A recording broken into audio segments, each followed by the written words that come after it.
quand on m'a posé mon fils sur le ventre, donc j'ai passé un petit moment à le regarder et puis très naturellement j'ai vu qu'il a commencé à chercher lui-même en bougeant sa tête et il a réussi à attraper le sein. Et quand on dit une fois qu'ils sont là on oublie tout, je pense que c'est ce moment-là qui résume bien.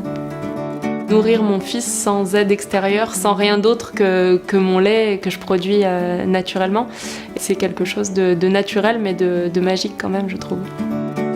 Ma sage-femme a joué le tampon aussi avec toute l'équipe médicale puisqu'elle est allée passer le mot à tout le monde disant que voilà, ma volonté c'était d'allaiter, qu'il n'y avait aucune raison que ça ne fonctionne pas puisque tout s'était bien mis en route et les a donc incités à préserver cet allaitement en tout cas sans proposer de biberon s'il y avait le moindre petit souci.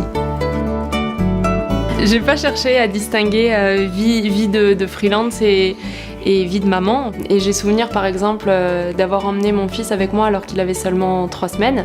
J'ai bien sûr prévenu mon client avant qu'il n'a pas vu de soucis du tout et il a fait sa première réunion de travail comme ça. J'ai repris des sports plutôt doux. Je fais du yoga et du pilates. Ça nous permet de se reconnecter à son corps et c'est une bouffée d'oxygène qui fait du bien. Quand j'ai envie de venir faire une séance de sport, je m'organise en amont et je tire mon lait.